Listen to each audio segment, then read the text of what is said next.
Salut ce matin au nom du Seigneur Jésus.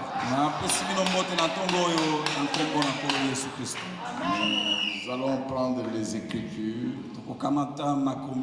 là où nous sommes arrêtés le mardi.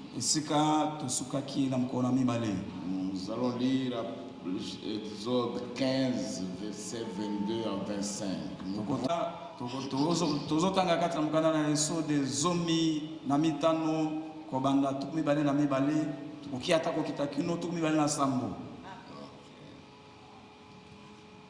Il fit partir Israël de la mer Rouge.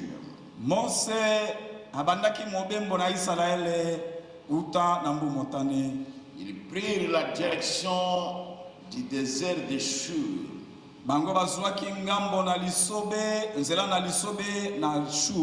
Après 3 journées de marche dans le désert, ils ne trouvèrent point d'eau.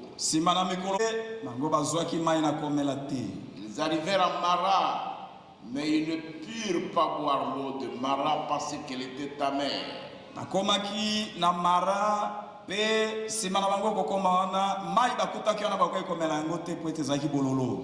Pourquoi ce lieu fut appelé Mara? Le peuple murmura contre Moïse en disant: que boirons-nous?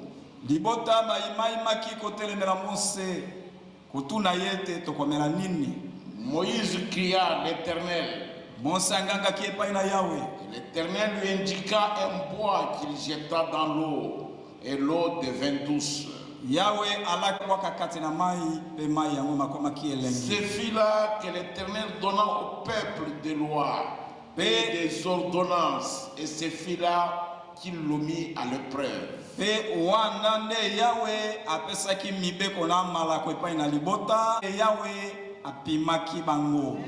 Il dit: si tu écoutes attentivement la voix de l'Éternel ton Dieu,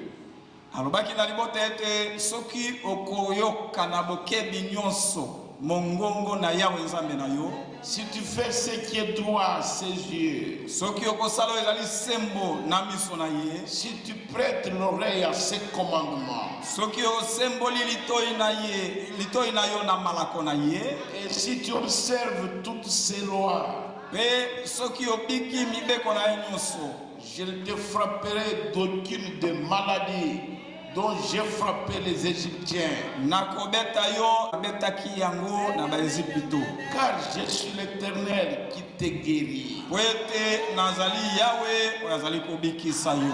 Ils arrivèrent à Élim, où il y avait 12 sources d'eau et 70 palmiers. Ils campèrent là, près de l'eau. Jésus-Christ, amen. Prions le Seigneur. Dieu notre Père Céleste, nous te remercions ce matin que tu nous aies amenés à ce lieu pour pouvoir écouter tes oracles. Et nous te demandons, Seigneur, de nous donner l'entendement spirituel, afin que nous fassions ce qui est droit à tes yeux, et que nous soyons attentifs à ta parole, et que tu nous donnes un cœur pour croire, tes commandements, pour mettre en pratique tes ordonnances, afin que toi tu nous guérisses de toutes nos maladies, que tu ôtes nos faiblesses, que tu puisses nous donner un cœur humble, que nous sachions nous humilier sous ta puissance,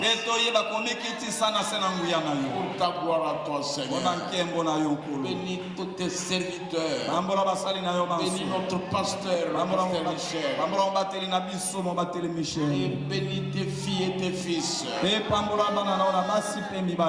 notre conseil des diacres, les administrateurs, les huissiers, bénis le directeur des champs, bénis Seigneur Jésus, les techniciens, bénis nos superintendants, avec les cours de dimanche, ils marchent. Puisses-tu passer devant comme tu étais devant Israël, et que nous puissions te suivre. Ta gloire à toi, Seigneur. Au nom de Jésus-Christ. Amen. Amen. Amen. Amen. Je vais vous asseoir,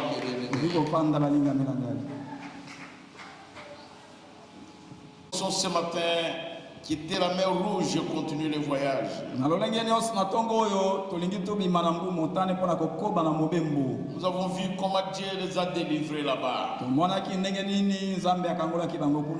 nous avons montré que l'Éternel de la colonne de feu, c'est lui qui avait ouvert la mer Rouge. Et nous avons aussi montré que Israël, même Moïse le prophète, ne savait pas que le chemin de Dieu passait là, exactement au milieu de la mer.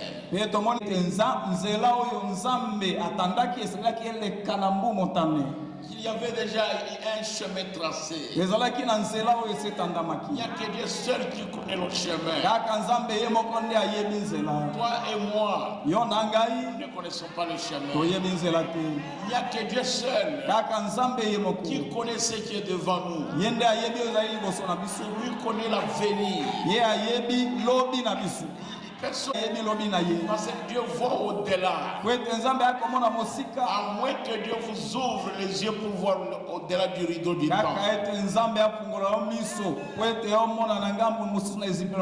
Amen. Amen. Écoutez les prophètes. Je vais commencer à lire simplement. Peut-être je vais faire un commentaire. Je vais commencer à lire ce matin au paragraphe 147. Suivez le prophète. Après le merveilleux cantique, le grand cri et des grands moments d'Alléluia, ils commencèrent la traversée du désert. Et ils furent conduits droit aux eaux amères. N'est-ce pas curieux? Oh là là. Droit vers la tentation. Droit vers là où les eaux étaient amères. Et ils ne pouvaient pas boire. Ils ont joué au tambourin avec Myriam la prophète. Et ils ont dansé. Et Moïse a prophétisé. Et il a chanté en esprit. Disons qu'ils étaient tous pleins de cet esprit. Ils venaient de voir un grand miracle. Et Dieu a éliminé tous les ennemis dans la mer Rouge.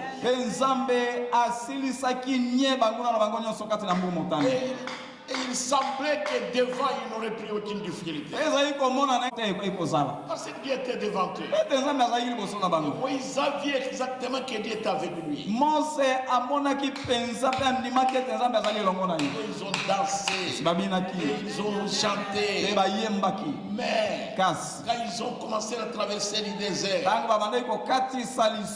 Dieu les a détournés du désert d'Escot. Et il les a conduits vers le désert de Shur. C'était un problème. Où est-ce qu'il les conduisait? les conduisait vers la tentation, vers l'épreuve. Ces gens-là, ils venaient de voir des miracles. Ils ont vu n'importe quoi en Égypte. Devant la mer, avant de traverser, ils ont vu Dieu s'interposant entre la mort et eux.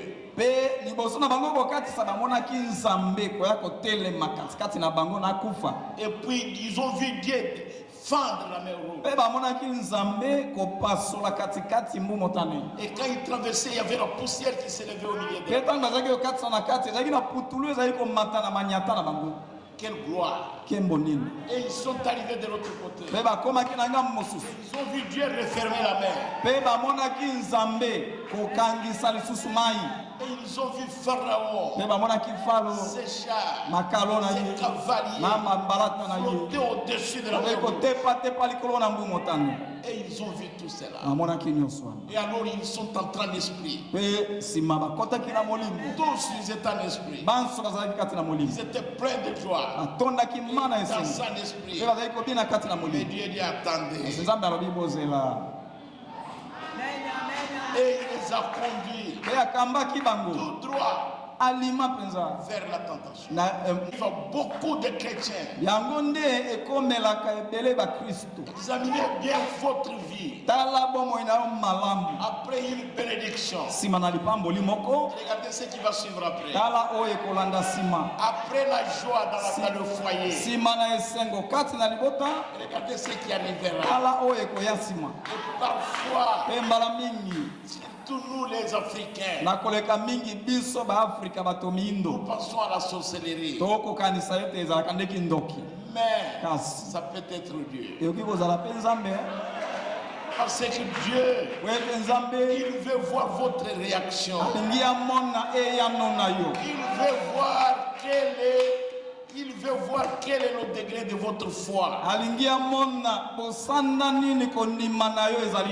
C'est terrible, mes frères. Ne croyez pas, ma soeur. Ne croyez pas, serviteur de Dieu. Ne croyez pas, mon frère. Et quand vous avez déjà le Saint-Esprit, vous avez prié, les miracles sont faits, vous priez, les bonnes choses se passent. Dieu guérit les malades. Mais ne croyez pas que Dieu ne va pas vous amener à une épreuve. Parce que chaque enfant qui vient à Dieu, il doit être éprouvé. Il doit être épiré. Parce que l'objectif principal de ce message est que l'épouse soit épirée. Elle soit épirée comme de l'or. Qu'elle soit sans tache, ni ride, ni rien de semblable.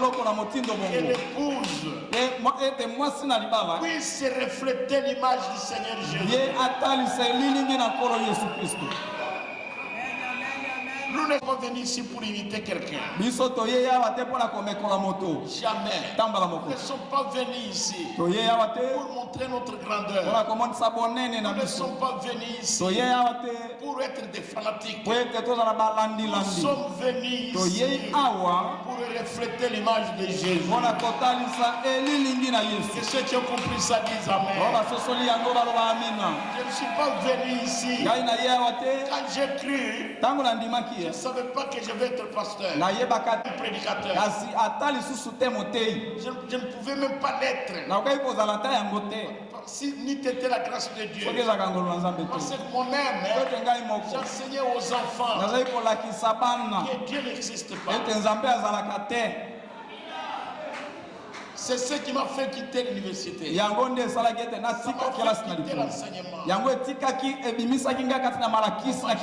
je pouvais être un prédicateur.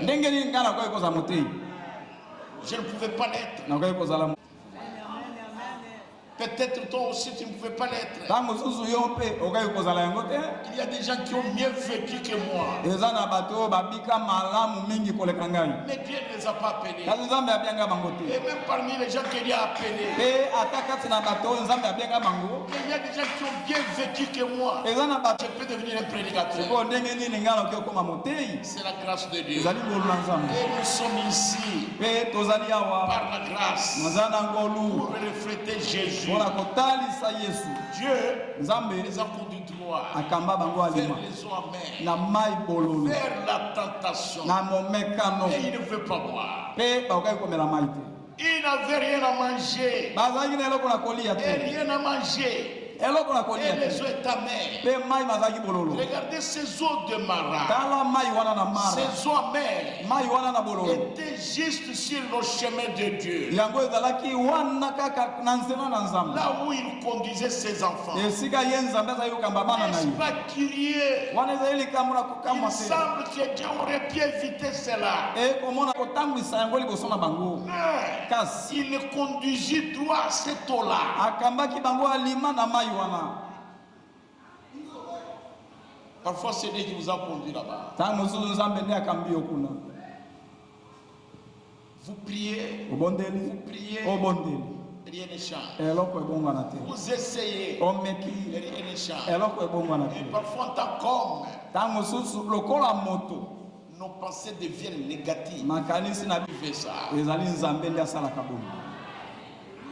Combien ont compris ça? Bato boni basosoli yango. Les prophètes. Boyoka siko mosaka. Par exemple, 148. Ete na kama na tumi na mwana. Certains par les eaux, Abi boko na nzela na mai. certains par les flots, Na misusu na nzela na mbonge. d'autres par des rides épreuves, Na misusu na nzela na mimekano makasi. mais tous par le sang. Kasi bango nyonso na nzela na makila. C'est la façon de Dieu de conduire son peuple. Wana ezali lolenge na Nzambe mpona kokamba libota na ye. Nous n'avons pas tous la même épreuve. Biso La même banso épreuve. biso banso toza na momekano ndenge moko te. Jamais. Te.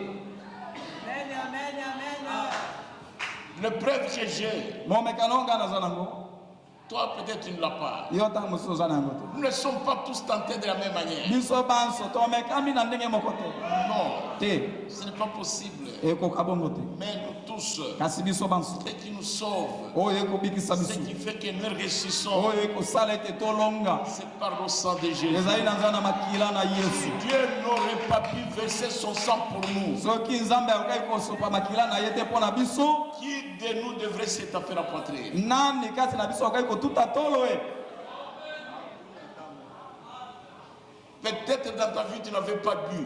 Ntango mosusu kati na bomoi na yo omela te. Tu n'avais jamais commis adultère. Osala ekobo te. Dans ta vie, Kati na bomoi na tu yo n'avais jamais volé. oyiba te. Mais Kasi il y a des choses que tu as faites. eza na mboko. Quand tu as fait ces choses-là, Ntango osali makambo wana tu étais coupable. okweyisamaki. Les prédicateurs qui lisent beaucoup les prophètes Bateyi oyo bakotanga mingi mosakoli. et ceux qui écoutent mieux les prophètes quand ils viennent à l'église. Pe tango pe baoyo bakoyoka mosakoli malamu ntango bakoya na losambo. Le prophète est allé manger dans un restaurant. Mosakoli akende kolia na restaurant moko. Or, dans ce restaurant-là, Zokande kati na restaurant yango aussi les gens mangeaient. pembeni ya bato bazali kolia. Et là-bas aussi les gens buvaient. Pe kuna pembeni pe bato bazali komela. Là-bas, les gens jouaient aussi au jeu, donc comme les jeux d'argent à une machine à sous. Na ngambo mosusu kuna bato bazali kosana pe masano na mbongo na masini oyo na kobalusa. Pendant qu'il mangeait, Na ntango azali kolia il a jeté un coup d'œil. abwaki liso boye Il a vu une femme. amoni mwasi moko. Elle était déjà âgée. Mwasi wana asi akomaki mokolo Alors elle est assise. bongo afandaki. Alors elle buvait. Azali komela. À côté d'elle, Pembeni na mwasi yango il y avait des hommes. ezalaki na mibali mibale. Alors il se comportait de façon bizarre. Pe bazali kobika mpenza na lolenge mabe mingi. Et cet autre homme-là Bongo mobali mosusu wana avait la main sur la hanche de la femme. azalaki na loboko na ye na loketo na mwasi wana. Et le prophète était assis là-bas. Pe mosakoli afandaki wana. Et il a commencé à Pe critiquer. abandi kotonga. Il dit comment c'est possible? Abi ndenge nini boye. Dieu peut voir cette chose ici Nzambe akoki komona likambo oyo boye. et laisser ça. Pe atika Il yango. doit effacer ça de la terre. Esengeli alimwisa yango na mokili. Et il a dit, et cette femme, Abi pe mwasi oyo à son âge là, na mbula oyo aza nango. elle est maquillée comme ça. Ye amipa Et puis elle montre son corps. Pe alati na lolenge te nzoto na ezali komona. Comment elle est maquillée. Pe ndenge nini tala ndenge ya Que bipakoli. Dieu vient d'effacer ça. Sambe aya alimwisa yango. Et il a dit dans son Pe cœur. alobaki na motema na. Il dit Rebecca ma fille. Alobi Rebeka moseka na ngai. Et Sarah. Na Sara. Ils vont grandir dans un monde de tout. Bango Où il y a une femme comme ça. bakokola kati na mokili oyo eza na basi na motindo boye. Mais Dieu, pourquoi tu n'en es pas ça? Abi nzambe mpona nini? Pendant qu'il mangeait, Bana azali kolia. il est en train de critiquer. Azali kotonga. À un moment donné, Na tango moko. il est entré dans une vision. Akoti kati na emondo. Et il a vu le monde tourner. Pe amoni mokili ezali kobaluka. Et il regarde, il voit un jeune homme en train de jouer. Pe atali amoni elenge mobali moko azali kosakana. Et c'était lui. Nde ezalaki ye. À chaque fois qu'il faisait quelque chose de faux, Na tango nyonso azali kosala eloko ya mabe. la colère de Dieu Kanda na nzambe. venait pour le frapper. Ezali koya mpona kobeta ye. Le sang de Jésus Pe makila na Yesu. venait s'interposer. Ezali koya kotelema katikati na ye na mopanga na nzambe. Lokola epekiselo. Et il a vu ça.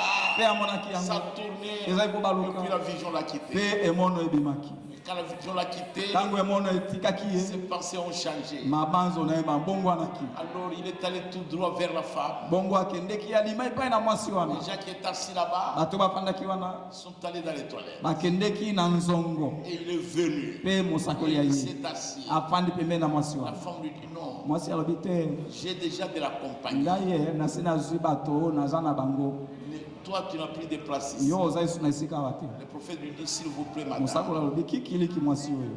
je ne suis pas venu pour ça, Na ye mpo na wana te. mais je viens pour autre chose. Kasi na ye mpo na eloko mosusu. Quand j'étais assis là-bas, Ntango nafandaki en train kuna de manger, nakolia vous regardant, kotala bino. voici mes pensées sur vous. Tala makanisi oyo nazalaki nango likolo na bino. Mais après cela, Kasi nsima na yango j'ai vu une vision. namoni emono moko. Dieu m'a montré le monde en train de tourner. Nzambe amonisanga mokili ezali kobaluka. Et un jeune homme en train de jouer, Pe elenge mobali moko azali et de kosakana. faire des choses Pe akosala makambo qu'elle ne pouvait pas faire. oyo akwai kosala te. Et par chaque fois que la colère de Dieu venait nous frapper, Pe na ntango nyonso kanda na Nzambe ezali koya mpona kobeta.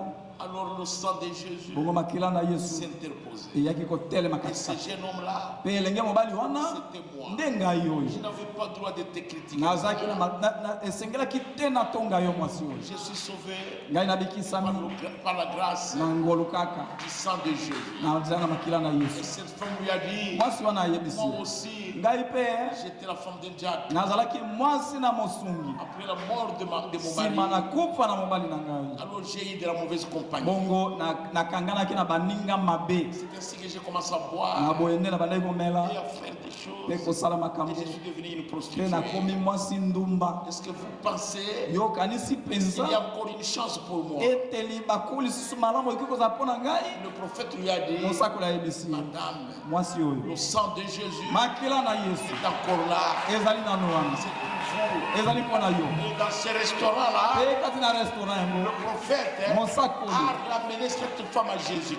azongisaki mwasi wana epai na Yesu Kristo.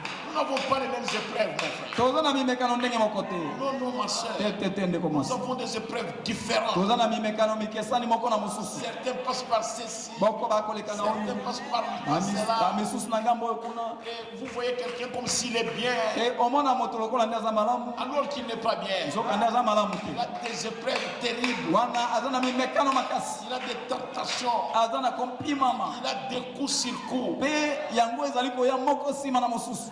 Il a des coups sur coups. Azali kozwa mabotu moko nsima na mosusu. Makambo likolo na makambo. Apparemment, Na komona na ele quand alibanda. vous regardez, Tango otali ye. vous trouvez cet homme est bien. Okomona mobali oyo aza na ye Il a malamu. de Aza l'argent. na misolo. Cette femme est bien. Mwasi oyo aza malamu. Son mari a des moyens. Mobali naye aza na Ils ont makoki. une voiture. Aza na motuka. Et les gens croient qu'il est bien. Pe bato babanzi ete aza malamu. Jamais. Te. Il passe par des épreuves. Bakoleka. Nous passons par des épreuves différentes. Tokoleka kati na mimekano ndenge na ndenge. Et Israël s'était là. Pe Israele bazalaki wana. Et c'était là devant les hommes. Bazalaki wana liboso na mai na bololo. Et c'est Dieu. Pe ezali C'est Nzambe. comme ça que l'église passe. Bongo. C'est par là que l'église passe aujourd'hui. Na nzela yango nde lingomba ekoleka lelo.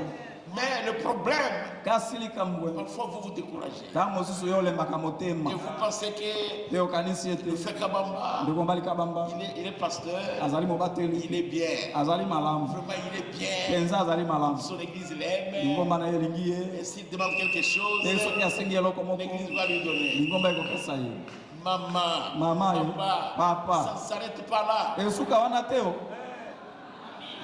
Vous voyez. On ne te critiquera jamais. akotongaka yo te On ne t'injuriera jamais. akofingaka yo te On ne parlera jamais du mal de toi. akosololaka mabe likolo na yo te Comme on parle du mal de moi. lokola bakosola mabe likolo na ngai Et moi, mpe ngai j'ai parfois. Papa Thomas toujours dit c'est ça ton don. papa Toma ayebisaka ngai ete mobateli o wana nde likabo na yo Tout ce qu'on dit, nyonso bakoloba on peut parler des choses. Et tout finalement ça finit par arriver vers moi. basolola makambo basala miango ndenge na ndenge suka eyei kokomela ngai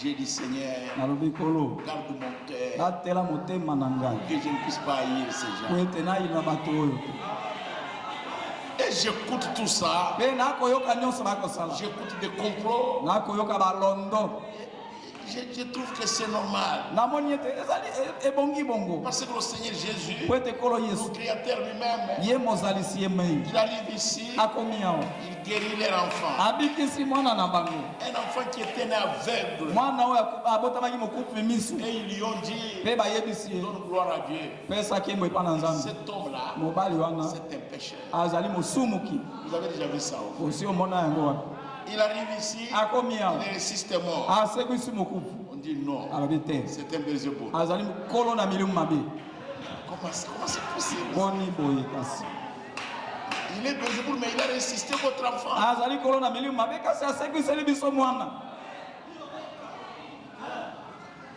Mais il continuait. kasi azalaki naye kokoba Il ne répondait même pas. azali koyandola te Il continuait à les aimer. akobaki ko C'est terrible.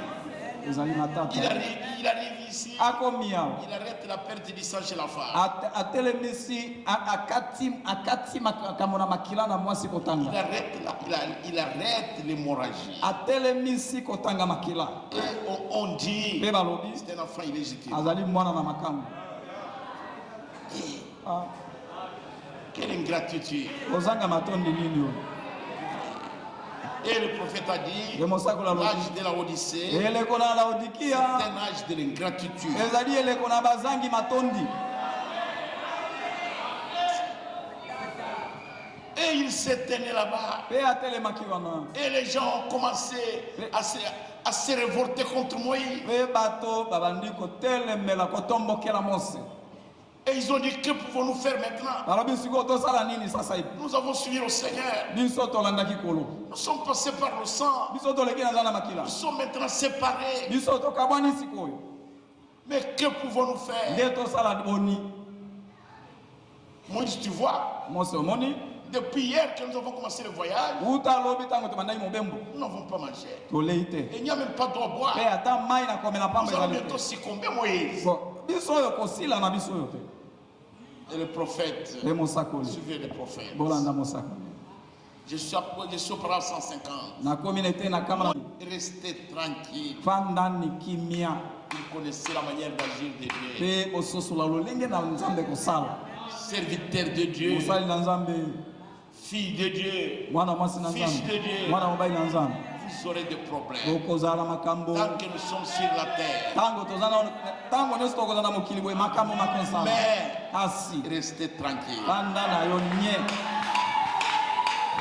C'est vrai. ezali solo Et dans chaque épreuve, mpe kati na momekano moko na il moko fraya une voie de sortie. ye akopungola nzela moko na Il y kokimela avait un petit buisson là sur le côté. ezalaki na mwa nzete moko pembeni wana Alléluia. Alléluia. Il coupa ce buisson akataki et nzete le yango, jeta dans l'eau. mpe abwakaki yango Et kati na l'eau mai devint douce, mpe mai ekomaki bouillonnant, elengi pleine de joie. mpe yango ezalaki Quel ezali moment kotepatepa etondaki na esengo Ils eurent à nouveau des cris. na boye babandaki lisusu konganga ezali matata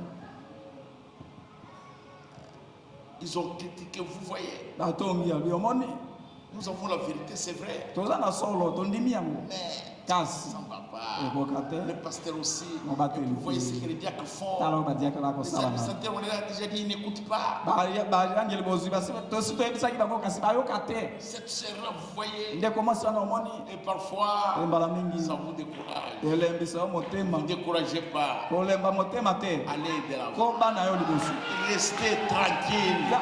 fanda kimia Notre erreur, libunga na biso c'est de nous emporter. ezali ete ntango tomonaka makambo totomboki Nous emporter pour totombokaka montrer notre grandeur. mpona komonisa bonene na C'est biso que nous sommes. oyo biso tozali Jamais. te Dieu, nzambe quoi qu'il en coûte, ata likambo ezala même boni si c'est la mort, ata soki ezali kufa il frayera une voie. akofungola nzela moko Même si c'est la mort, ata soki ezali kufa Dieu va frayer une voie. nzambe akofungola nzela moko Est-ce que vous comprenez bino cela? bososoli yango Quels que soient les problèmes, ata makambo mayinda boni Dieu va frayer une voie. nzambe akofungola nzela moko Et il a dit à Moïse, mpe alobaki na mose regarde à côté. tala pembeni Et regarde cette herbe-là. tala lititi wana mose L'herbe-là était devant. lititi wana ezalaki liboso Et Moïse ne voyait pas ça. mpe mose azalaki komona Personne yango ne voyait ça. moto moko te akokaki Mais komona Dieu yango savait kasi nzambe ayebaki comment sortir son peuple ndenge nini akobimisa libota na de ye ce pétrin-là. kati na Même kopotana wana aujourd'hui, ata lelo Dieu connaît le serviteur de Dieu. nzambe ayebi Dieu mosala na connaît nzambe ma soeur. nzambe ayebi ndeko na ngai na mwasi La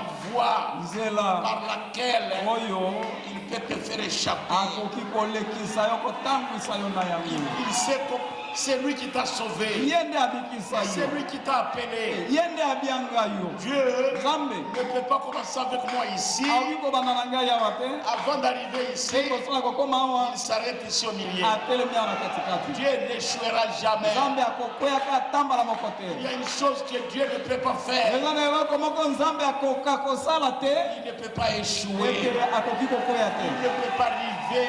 Il ne peut pas s'arrêter au milieu du akoki chemin. kotelema katikati na nzela te Croyez ndima que Dieu nous amènera jusqu'au ete ciel. nzambe akomema biso kino na lola Combien croient ça? atoboni bandimi yango Croyez cela, Église. ndima yango elingomba Et Dieu, ete nzambe quelles que soient les difficultés sur la terre, ata kaka nini ekozala na mokili quelle que soit l'accumulation des péchés, ata nde masumu makoyika na boni mais nous, kasi biso avec ce na message, sango oyo nous irons au ciel. okokende na lola Et ce message, ye sango ce oyo n'est pas envoyé à quelqu'un d'autre, etindameli moto mosusu te c'est envoyé à nous, etindameli nde à biso vous et à moi. epai na yo na ngai Est-ce que vous comprenez cela, mes bino frères? bososoli yango bandeko na ngai Ce message sango oyo n'est pas envoyé aux animaux, etindameli banyama te là dans la forêt. kuna na zamba Elle n'est pas envoyée aux chiens. yango etindameli bamwa te Ce message est envoyé à nous. sango oyo etindameli biso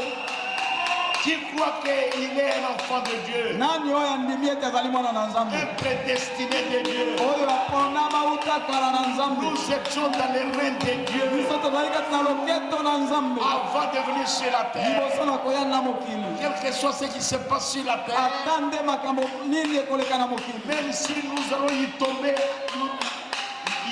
à la renverse, ata soki tokokweya makalekale likolo na yango Dieu va plonger sa main nzambe akosembola loboko na ye et ati il biso va nous sortir pe de là. abimisi biso utakuna Alléluia. amen amen Dieu est capable nzambe aza na makoki de frayer une voie akofungola nzela moko là où il n'y a pas d'espoir. esika wapi eliki ezali te Combien Amen. croient ça? bato boni bandimi yango Moi je crois ça. ngai nandimi yango Quand j'ai lu la Bible, ntango nakotanga bibilia je m'étonne, mes frères. nga moko nakamwaka bandeko Je m'étonne. nakamwaka Lisez bien la Bible. tanga bibilia malamu J'ai lu la lignée de Jésus. natangaki kokokitana na yesu Moi je me suis étonné. nga nakamwaki Je me suis étonné. nakamwaki kokamwa Jésus, yesu il est en partie juif azali ngambo moko yuda moyuda et en partie gentil. mpe ngambo mosusu moto na mabota Il n'est pas juif, azali il n'est pas juif azali moyuda te et il n'est pas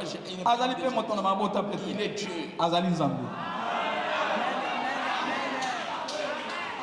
Lutte la Moabite oyo luta mwasi na moaba qui a épousé Boaz. oyo abalaki boazi Mais Boaz, kasi boazi c'était un homme riche, azalaki moto na bozwi un homme considéré. moto oyo na lokumu kati na mboka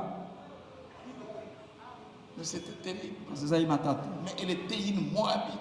Kasi Rute azalaki mwasi Moaba. Et de cette lignée-là, Pe uta na kokita na wana est né Salomon, nde Salomon aye kobota. qui habite à Bethléem. Oyo afandaki na Bethlehem. Et quand Israël maintenant est entré à Jéricho, Bongo tango Israel ekotaki na et Yeriko. que le roi Josué a distribué les terres, Pe mokonzi alimpinga Yosua akabolaki mabele.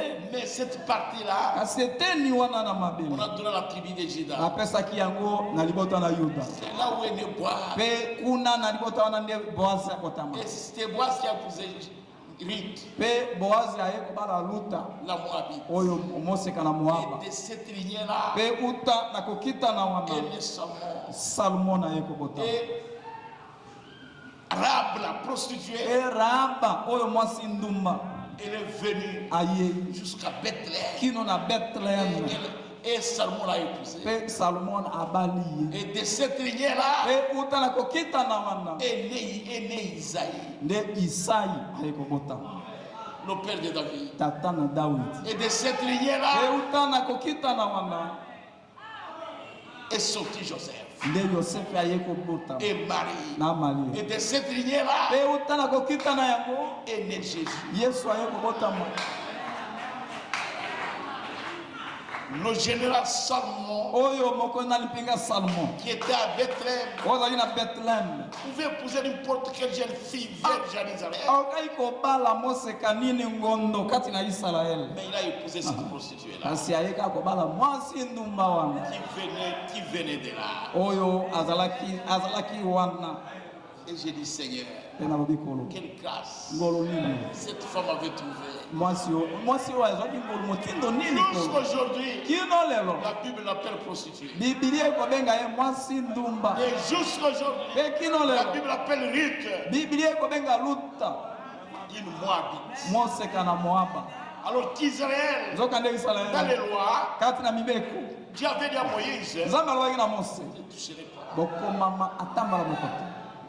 Mais c'était grave. Pe ezali matata Ne touchez pas des Moabites. bokomama bamoaba te. Il y a des lois. Eza na mibeko Et qu'un sacrificateur ete nganga nzambe ne moko peut pas toucher à une femme qui a été déjà touchée. akoki komama te mwasi oyo asi amamami na mobali mosusu. Mais ce grand homme, Kasi mobali monene wana Boaz, Boaz et ce grand homme, pe mobali monene wana le général Salomon, oyo général Salomon qui habitait dans Bethléem. oyo afandaki na Bethlehem. Comment c'est possible? Ndenge nini ekoki kokuka? Vous voyez quelle grâce. omoni ngolu motindo nini. Et quand j'ai lu ça, Pe soki natangi yango je n'ai plus de désespoir. nazanga lisusu elikia te. Quelles que soient les circonstances, Ata makambo mazala boni Dieu va aller comme ça. nzambe akokende boye Tourner ici, abaluki awa va là-bas. abaluki lukatokato kuna Il sort. pe na bima na pe nsima na bimi Parce que Dieu, po ete nzambe il ne construit pas un mur. nzambe atongaka etutu te. Non, il construit une maison. Nzambe atongaka nde ndako Il y a des coins. eza na bacoin. Quand on arrive au coin, soki tokomi na coin il faut un ingénieur, esengeli moto oyo ayebi kotonga, un technicien. moto oyo abikeli makambo na kotonga. Oh, j'aime ça. Onali yango C'est tout un problème, mes wana frères. ezali mpenza likambo bandeko Vraiment, je ne parviens pas à avancer. nakokoba Vous savez, la parole de Dieu, oyebi liloba na nzambe quand vous entrez dans la profondeur, yango okoti kati na bozindo na yango vous commencez à vous sentir trop petit. obandi komimona moke mingi. Même les choses sur lesquelles vous essayez de vous appuyer, ata makambo oyo okomeka kohekemela ce n'est pas à cause de ça ezali mpona ntina na yango que te Dieu vous a sauvé. nde nzambe abikisa yo. Dieu a contourné beaucoup de choses. Nzambe abeti bamikatokato ebele. Comment c'est possible? Ndenge nini ekoka Moabite. Moabite. Nous connaissons comment la nation de Moab était fondée. Toyebi ndenge nini libota na Moaba ebandaki. Comment c'est possible? Ekoka boni Une prostituée de Jéricho. mwasi ndumba na Yeriko. Et Dieu a même maudit Jéricho. O pe Nzambe alakelaki ata mabe Yeriko. Il a dit maudit quiconque reconstruira Jéricho. Pe alobi ete alakelama mabe ye nani akotongaka Yeriko lisusu. Mais cette femme-là, Kasi mwasi wana Rahaba quelle grâce. ngolu nini Merci Seigneur. matondi kolo. Écoutez au parole 151. Oyo kana ete na kama na tumita na moko. Israël avait trouvé grâce là-bas. Israël bazwaki ngolu kuna. Et Dieu a pris cette herbe-là. Pe Mose azwaki lititi wana. Dieu a pris cette herbe. Nzambe azwaki lititi wana. Et il a montré à Moïse. Pe amonisaki yango Moïse Mose. a pris cela. Mose azwaki Il yango. a jeté dans l'eau. Akiobwaka kati na Le mai. prophète dit cette herbe-là, Mosako alobi lititi wana. c'était Christ. Ezalaki Kristo. Quand il y a des problèmes, Tango makambo mazali. et ça tout devient amer. Makambo nyonso ekomi kaka bololo. Et ça devient comme nous disons non en Swahili, il a calé. Makambo ekomi lokola tolobaka lelo ekale eindi. Prenez Jésus Zwa Yesu. et mettez-le là-bas. Tia ye wana. Et les choses marcheront. Pe makambo makotambola malamu. J'aime le Seigneur Jésus. 150. Juste quand le diable vous fait reculer dans un coin et dit, je l'ai eu maintenant mon vieux. Kaka tango satana amemi yo na esika moko boya kamoli alobi sikoyo ngai na sina zuiye. Il ne saura pas bouger maintenant. Ye lokola sina kamoli akoninga na isusu te. Je l'ai eu maintenant. Na sina zuiye sasa hivi. Alors le Seigneur arrive. Na boyekolo akomi. Et la croix se déploie devant vous. Pe ekulusu ebelemi liboso na yo. Et nous nous échappons. Pe biso totangi toponyoki. Le docteur dit, Docteur alobi. on ne peut rien faire Tosala eloko te tokokate. pour vous. Bona yo. Oh là là. Oh là là. Quelqu'un dit, tu sais, Moto moko akoloba oyebi tu deviens fou. okomi Tu vas perdre la tête. okomi bolema obungisi Quelque chose comme cela. eloko moko motinda Alors Dieu arrive na boye nzambe et akomi déverse une bénédiction sur pe vous. asopi mapamboli likolo na yo Oubliez simplement ces choses. bosana kaka makambo yango Dieu sait où il conduit. nzambe ayebi wapi azali Le kokamba mauvais dit Amen. mosako alobi amina Oh, il dit, je passe des moments terribles ici. alobi nakolekisa batango kitoko awa Dieu sait nzambe ayebi comment il conduit. ndenge nini azali kokamba Vraiment dans ces jours, okati na mikolo oyo je ne suis pas bien.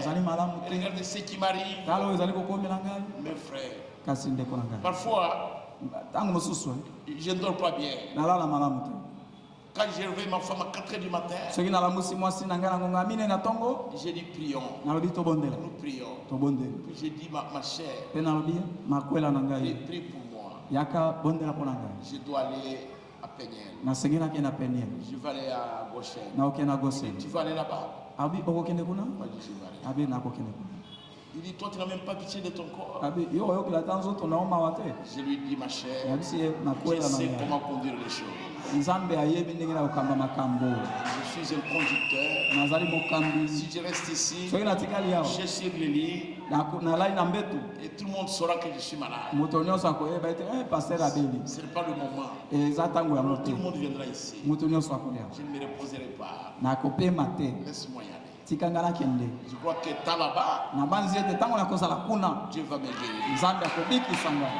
Et des fois, Dieu le fait correctement. mpe mbala mingi nzambe asala yango mpenza ndenge esengeli Dieu sait comment il te conduit, ma soeur. nzambe ayebi ndenge nini azali kokamba yo ndeko Il mwasi connaît sa serviteur de Dieu. ayebi yango malamu mosali J'ai na nzambe entendu un serviteur de Dieu. nayokaki mosali na nzambe moko koloba Il dit, nous, alobi biso depuis que nous avons commencé à travailler pour Dieu, uta tobanda kosala mpo na nzambe je n'ai pas encore construit une maison. ngai natongi nawa ndako te Sinon, soko te maintenant je m'occupe à chercher l'argent. sikoyo naluka sikoyo naluka sikoyo nzela na misolo naluka J'ai misolo déjà na eu le Saint-Esprit.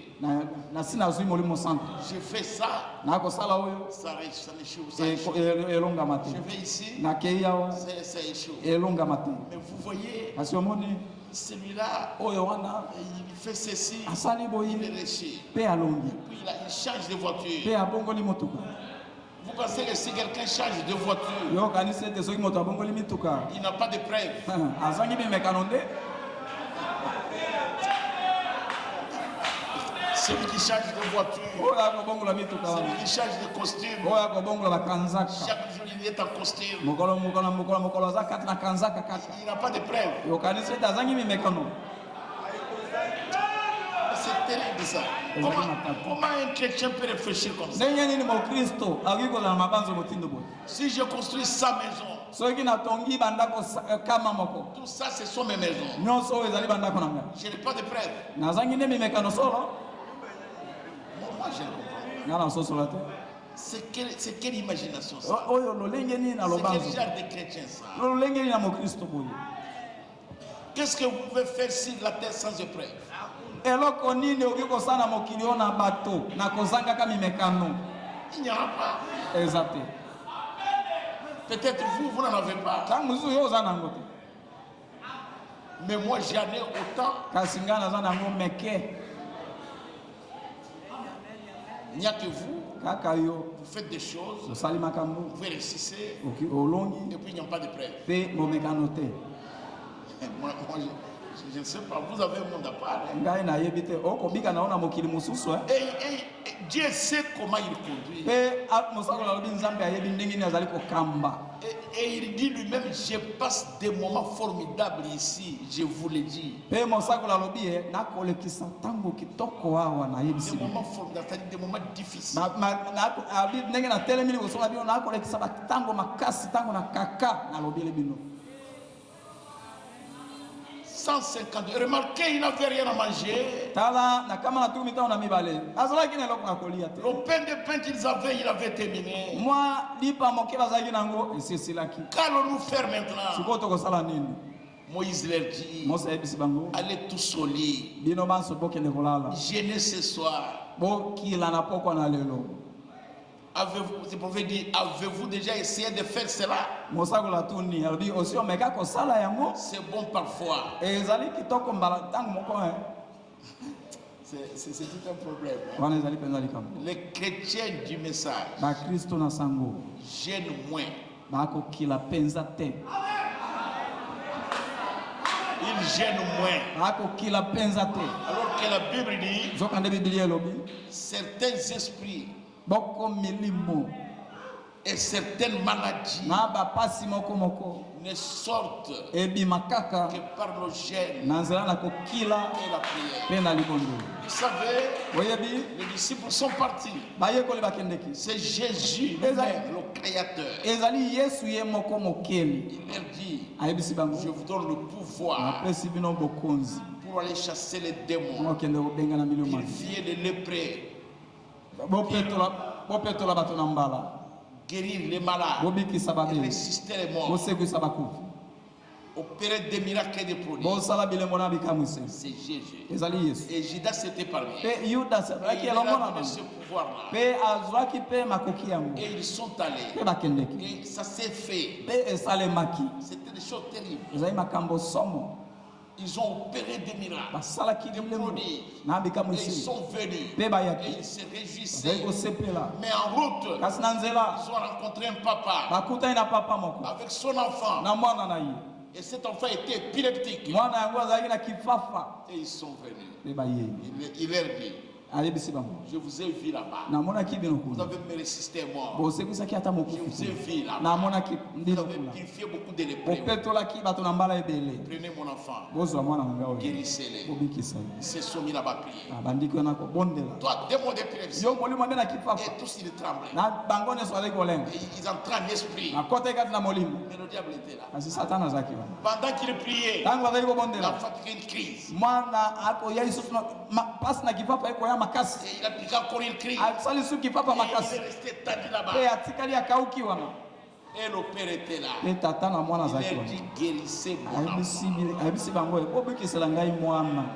Et Jésus les a vus de loin. pe yesu amonaki bango mosika Et il est arrivé. pe akomi Quand il est arrivé, ntango akomaki il a dit amenez-les ici. ayebisi papa ya mwana boya na ye Et quand on l'a amené, ntango bamemi il a mwana blâmé l'esprit d'épilepsie. apambeli kaka molimo na Le kifafa démon est sorti. pe molimo mabe Il a abimi pris l'enfant, azwi il a mwana donné à son père. azongisi ye epai na papa na Et ye les disciples pe bayekoli qui avaient opéré beaucoup de oyo miracles basalaki bikamwiseli ebele se sont sentis trop petits. bamimonaki moke Ils sont allés auprès de Jésus. bakei na makolo na Ils yesu ont dit, Maître, babi kolo comment nous n'avons pas pu chasser ces démons? ndenge nini biso tokoki kobengana molimo wana te Il leur dit, ayebisi bango cette sorte d'esprit-là lolenge na molimo mabe oyo ne sortent abimaka kaka que par le naza jeûne na kokila et par la pe prière. naza na libondeli.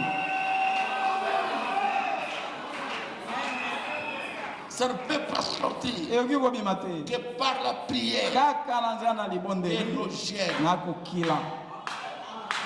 Un chrétien qui ne gêne pas, mokristo akilaka te il n'aura pas la force spirituelle. akoza na nguya kati na molimo te Jamais. te Vous n'aurez même pas la force de résister à la moindre épreuve. okozalaka ta te na makoki ya kotelemela mwa momekano moke. C'est votre problème. Eya likambo na yo C'est ce qui vous affaiblit sur le plan spirituel. yango nde koyebisa yo motau angambo na molimo. Non, non, non, il faut être habitué. Ote esengeli komesana. Commencez. Banda. Commencez Banda. Toute la journée, Mukolo mobimba. vous pouvez rester affamé. Utikali na Vous una. allez manger seulement le soir. Kulia kana koko. Ou bien vous mangez à midi, vous mangez à midi. Ole na midi. Et puis à partir de 14h, Pe ko banda na ngonga na zomi na mine. vous ne mangez plus. Ukoli esusu te. Vous êtes en prière. Uzakati na Et libongi. toute la nuit, vous ne mangez pas. Pe butu mobimba Vous olia. allez voir comment vous allez vous réveiller le matin. Okomona ndenge ni okola mukana tongo. Vous réveillez avec une force. Okola mukana makasi. À ce moment-là, si vous rencontrez une preuve, Natango na soki okutani na umekano moko. vous allez les suivre. Ukolonga. Vous dormez Olali. avec votre confrère. Olali na libumu ese. La nuit, Na butu. vous aurez des songes et des songes. Okobanda kolota bandoto ya kolia Les gens somo. qui vous poursuivent avec des machettes. Bato bakolanda ona na mapangola. Des chutes. Pe bongo na bongo. Des choses, ça. Totika C'est yango. tout un problème. Ezali penza likambo. Oh, vraiment. Et ils ont massacré. Qu'allons-nous faire? Pe babandi koloba tokosala nini Tout moso. est terminé. Nyonso esili. Moïse leur dit non, allez au lit. Moso alobi te bokende olala. Allez seulement au lit. Bokende kakolala. Allez gêner Bokende kokila. et dormir. Pe bolala.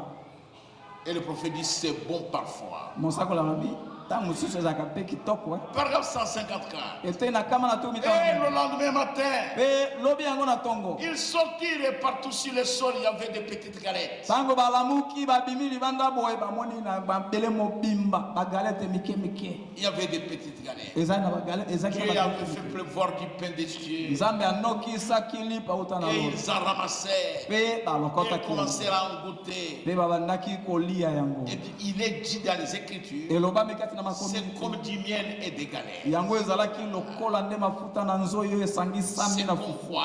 tala tina. C'est comme du miel. Ezali lokola mafuta na nzoyo. Il s'est mis à en manger. Bongo babandaki kolia Il yango. disait, eh bien, c'est bon. Bazaki koloba ah Il kitoko nini. commençait simplement à se rassembler Babandaki et à koyanga manger. pe kolia. Car qui voudrait s'en priver dans ce moment? Po ete nani nde ayokai komi nani nde ayokai koboya kolia C'est yango. comme du miel sur le rocher. Yango ezalaki lokola mafuta na nzoyo likolo na libanga. Et il se disait, man who? Bazaki koloba Man who? manku Man who? manku. C'est-à-dire ça c'est quoi? Elingi loba o ezali nini. C'était le pain qui venait du ciel. Yango ezalaki lipa kouta na lola. Et Dieu sait Pe nzambe ayebi. si vous manquez Soki ou ozangi si vous en avez. to soki oza nango. Tout ce dont nous avons besoin, Nyonso toza nango bosenga. Dieu connaît cela. Nzambe ayebi yango. Il est Jéhovah Jireh. Azali Yawe ile. Il est Jéhovah Jireh. Azali Yawe ile. Il pourvoit à nos Ye besoins akopesa mpona bosenga na biso. plus que nous-mêmes nous voulons nous aider. Koleka ata ndenge biso moko tolingi tomisunga. Docteur, alors est-ce que vous avez votre tablette? Docteur Alou, oza na tablette na wana. Voyez un peu Dieu, la voix pourvue par Dieu de 1964. Tala Allez nano tout droit 1964. lite na mosakolo ebyangami nzela oyo ebongisami na nzambe ya mobuko toyokama libatumi na Le motoko. prophète dit, Mosakolo alobi Dieu veut vous aider nzambe alingi asunga yo. plus que vous voulez vous aider vous-même. Koleka ata ndenge yo moko olingi omisunga. Vous avez retrouvé, honorable Alou, vous avez retrouvé, si vous avez retrouvé, lisez le paragraphe 10, lisez un peu là-bas. Hein, paragraphe 10. La voix pourvue par la voix laquelle Dieu a pourvu. Nzela oyo nzambe abongisi. Paragraphe 10. Lisez un peu là-bas. Lisons ça, je suis en train d'arrêter. Totanga yango na okende mpona kosukisa. Alors, Na boye Dieu a pourvu d'une voie pour nous. nzambe abongisi nzela moko mpona biso. Dieu aime ses enfants. Nzambe alingi bana na ye. Il aime son peuple. Alingi libota na ye. Il veut les aider. Alingi asunga bango. Il veut vous aider Alingi asunga yo. plus que vous voulez vous-même être aidé. Koleka ata ndenge yo moko olingi osungama. Vous voyez Dieu, Omoni nzambe vous avez besoin que les gens vous aident. yo oza na bosenge te bato basunga yo. Vous voulez ça. Olingi yango. Même moi, je veux ça. Ata ngai nalingi mpe bongo. Mais Dieu Kasi nzambe veut nous aider alingi asunga biso. plus. Koleka. Nous voulons nous-mêmes être aidés. Koleka ata ndenge biso moko tolingi tosungama. Continuez donc. Si seulement vous pouvez faire pénétrer ça dans votre cœur, que Dieu est plus disposé à vous aider, que vous êtes disposé à vous aider vous-même. Mais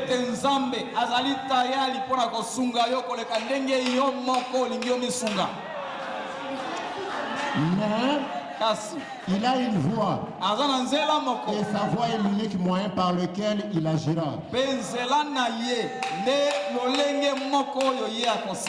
Vous devez accepter ces conditions à lui, pas vos conditions à vous. Ces conditions, vous voulez que ce soit d'une certaine manière, mais lui vous le donne à sa manière à lui.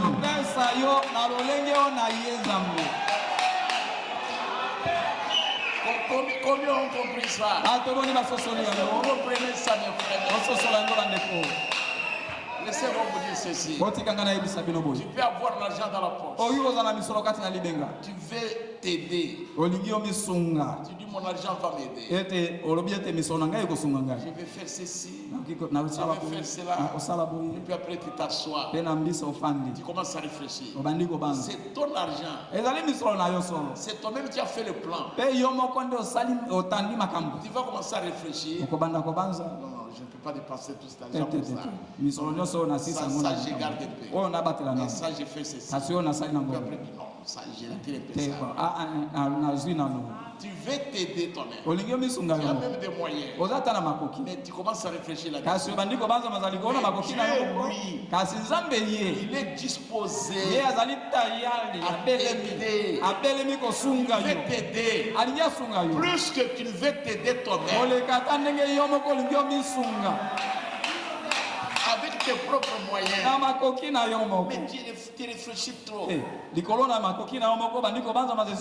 réfléchit pas comme ça. Tout ce que Dieu te demande, il me demande à moi. C'est que moi et toi, nous puissions obéir au message de l'heure.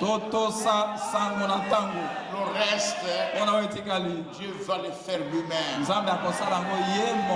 voyez le roi David, il avait sa fronde dans la main. Mais il avait un sac. Sa gibecière. Et dans sa gibecière, il y avait du miel. Parce qu'il était un berger. Il était un berger. Il savait que ses brebis tomberont malades. Et il n'y avait pas la médecine vétérinaire à ce moment-là. Alors il est dans sa gibecière. Il y avait du miel. Comme il était un berger, le roi berger, il connaissait la forêt. Il avait découvert une pierre où il y avait du calcaire.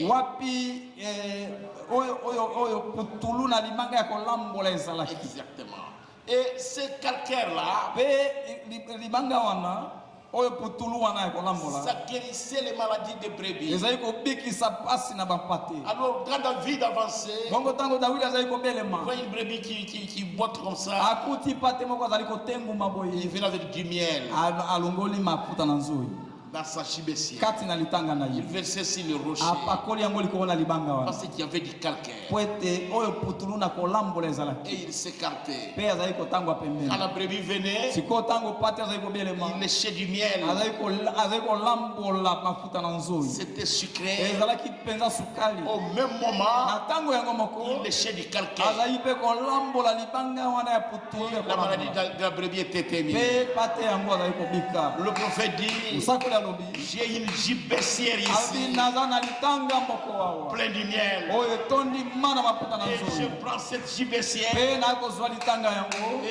le miel qui est dedans, je verse sur le rocher. Il dit le rocher, c'est Christ. Et les brebis malades qui veulent être guéris doivent aller lécher là-bas. C'est du miel.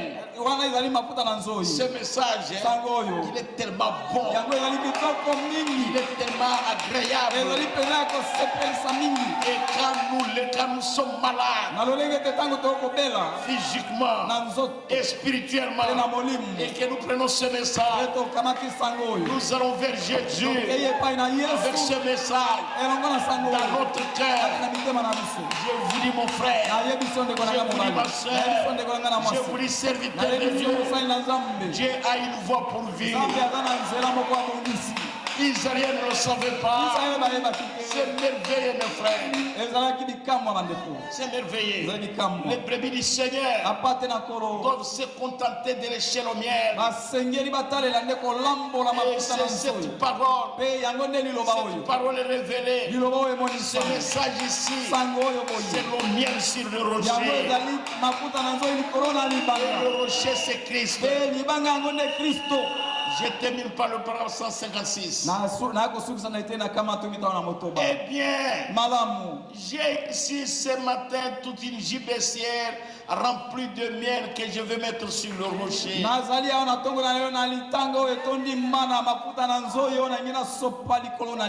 Jésus-Christ. Et vous, toutes les petites brebis, allez lécher ce rocher.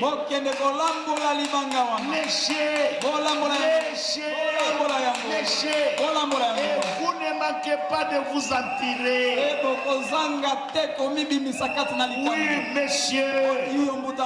Je vous dis, ma soeur, mon frère, serviteur de Dieu, dans ce message, il y a tout ce dont nous avons besoin.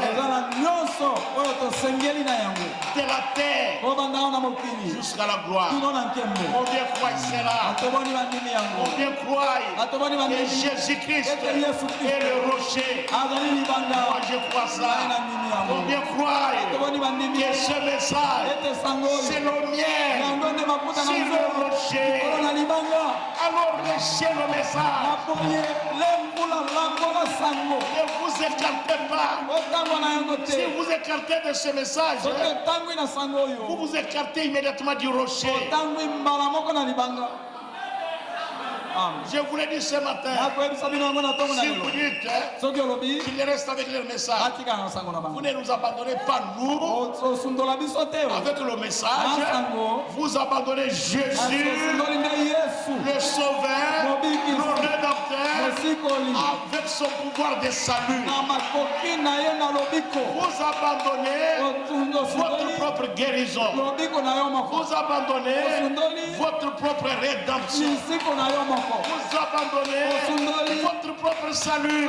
Vous n'abandonnez pas le message. Vous n'abandonnez pas le passé Kabamba ou le passé Michel ou Peigneur Tabernacle. Vous abandonnez Jésus. Vous êtes en train de quitter Jésus avec son pouvoir de rédemption. Que Dieu vous bénisse.